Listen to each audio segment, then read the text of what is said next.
Sem outra alternativa, sem terra. Conflitos, protestos, ocupações, assentamentos. Uma história de luta que parece não ter mais fim. Até 2006, eram mais de 150 mil famílias no país sem um chão para viver. Como inserir a mulher nessa trajetória em busca do direito de possuir um lar e decentes condições de vida? Quais são suas reivindicações? Quais são seus medos? Para discutir essas questões, recebo hoje a deputada Inês Pandeló, presidente da Comissão de Defesa dos Direitos da Mulher da Alerj, e Ana Beatriz de Carvalho, coordenadora estadual do MST. Sejam bem-vindas. Ana, as mulheres se interessaram pelo movimento desde o início da história do MST ou não? Foi algo progressivo? Então, foi algo progressivo, porque assim, desde o início do movimento, né, a gente sabe que na maioria das vezes o processo intenso de luta, de organização da luta pela terra, era e continua sendo, né, um processo bem intenso. As famílias iam para os acampamentos, iam para as mobilizações, iam para as lutas. Mas, infelizmente, para a mulher, né, conseguir garantir esse espaço e de reivindicar os seus direitos e até de participação, ele teve uma demora, né? Na verdade, teve que ter um processo de organização das mulheres para conquistar esses espaços. Por quê?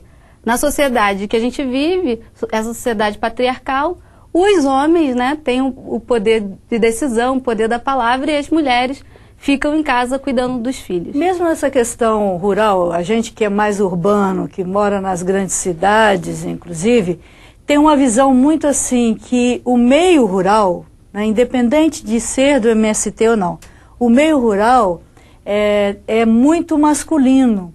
A gente não fica sabendo muito desse trabalho das mulheres na agricultura. Hoje, como é que você vê isso? Você acha que essa noção mudou, que há um entendimento maior de que as mulheres participam também desse mundo? Na nossa visão, assim, a participação da mulher, ela é fundamental, né? Assim, ela é responsável para ajudar nessa visão de mundo, nessa visão de organização de um acampamento, na visão de organização de um assentamento e até na organização da classe trabalhadora como um todo, né?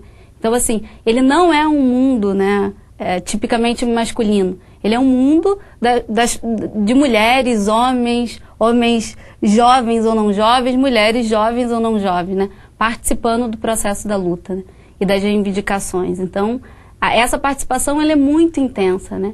Presença isso, assim, de fatos concretos, foi presente na nossa marcha nacional, né, que foi em 2005, e agora no 5º Congresso Nacional do MST, onde teve uma grande participação das mulheres, e a discussão foi, de fato, de garantir essa paridade, né, de 50% de homens e 50% de mulheres. Então, dentro do MST tem um grupo que é só de mulheres. Não. Atua de forma diferenciada ou não? Não é que existe um grupo só de mulheres, né? Mas elas se organizam de alguma forma? Sim, existe. A gente faz encontros de mulheres, né, a nível de estado, a nível nacional, e encontros também para discutir essa relação de homem e de mulher. Não é que existe uma separação ou um setor que ora tá as mulheres, ora tá os homens separando, né? Na nossa discussão de luta, né, de luta pela construção de uma nova sociedade, de luta pelo socialismo, a gente sabe que não haverá socialismo se não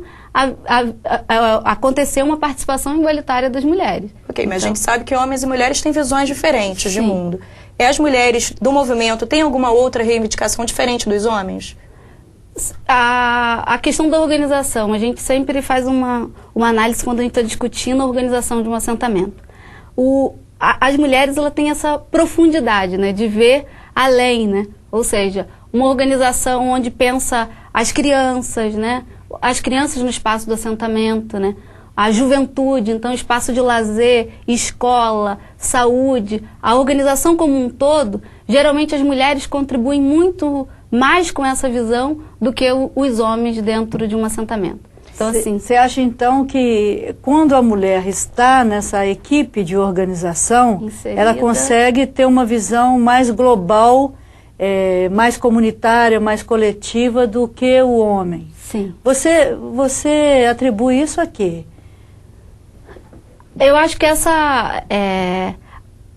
acho que a gente já carrega, né, por conta dessa formação e dessas decisões ao longo da história, né, os homens, acho que da divisão, né, do próprio trabalho. É claro que a gente tem que lutar para ir vencer algumas barreiras que são colocadas ao longo do tempo. E nós, dentro do movimento, a gente vem insistindo nas participações, nas tomadas de decisão para ir mudando e mesclar essa participação. Por quê? Por que essa visão, né? Porque geralmente a responsabilidade da família, dos filhos, das crianças, sempre nessa divisão histórica ficou a cargo das mulheres. Então logo as mulheres, né, ficam com esse cuidado. Então na hora de tomar essas decisões, na hora de olhar o conjunto, é claro que vai ter uma percepção maior, tanto da questão da produção de pequenos animais, da horta, das crianças, aonde que vamos viver, qual o jeito da casa, a questão da saúde. Então, assim, nessas questões da infraestrutura e da organização do espaço, tem... Claro que a gente percebe que nessa participação tem mais esse resultado por isso. Como e onde cozinhar, onde buscar água. Não é? Então, e aí você percebe aonde, nos acampamentos e assentamentos, onde de fato tá as mulheres participando desse processo, interagindo. Então tem o assentamento, a cara do acampamento também tem uma outra cara, né? Então, agora, Ana, qual o perfil dessas mulheres do MST?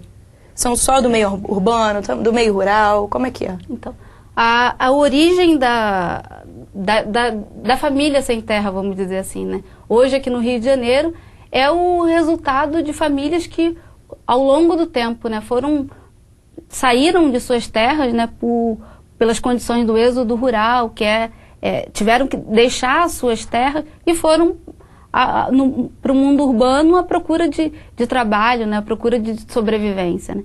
E hoje, com a discussão da reforma agrária, da necessidade da reforma agrária, do trabalho de base, essas famílias retomam, né, na verdade, para os seus lugares de origem, né? Ou seja, a retomada da luta pela terra, né? Então, essas famílias, elas têm essa mistura de perfil, né? Porque muitas se acostumaram na cidade, mas querem voltar para o campo, que é da onde vieram, onde tem as suas raízes fincadas. Ok, Ana, nós vamos a um rápido intervalo e voltamos já.